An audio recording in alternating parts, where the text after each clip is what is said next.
So a few tips today on how important, one, it is to hire a good engineer, civil engineer, and two is some good thoughts or strategies on how to find them, and thirdly, why that's so important.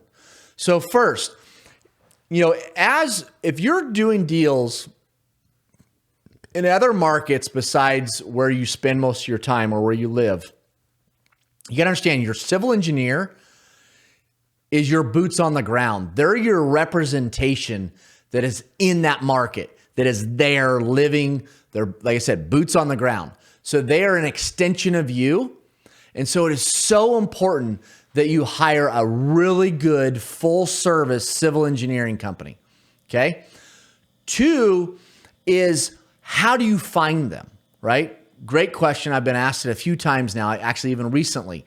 We do it through two main ways. Is that as we're going into new markets throughout the country and scaling, we're trying to interview the top 3 engineers we've identified. And the way we identify them is 2 different ways. One is we will talk to the jurisdiction, the governmental body, that city or county that we want to work in.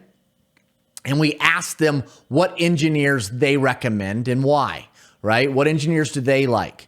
That is so key. Think about that. If the jurisdiction likes your engineer, I guarantee you have your sailing is going to be much smoother with an engineer that they like, right? And that they believe in and that they trust. Versus hiring some engineer they've never heard of or that they don't like, that can create unneeded obstacles and challenges for you. Okay. 2 is figuring out who your buyers or the builders, your clients are in that market, and figuring out who they use. Okay. Ask them what engineering firms they recommend, because, and the importance of that is that if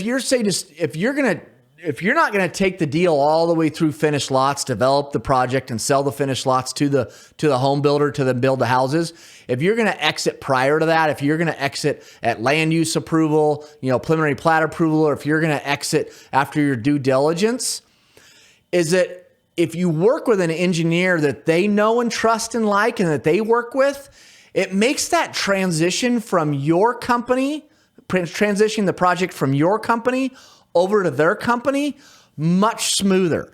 It also creates less obstacles, less trust issues, less pointing the finger. Because take, for example, the cost estimate your engineer does during your due diligence.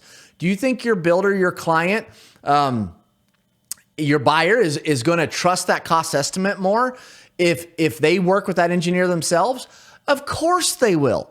Do you think it's going to make it easier for your buyer to do their own due diligence if the engineer on the project is someone that they already work with? Of course it will. I could go on and on. We've done a few projects where the engineer and the builder, our buyer, our client, do not work together, and it creates many challenges. There's a lack of trust.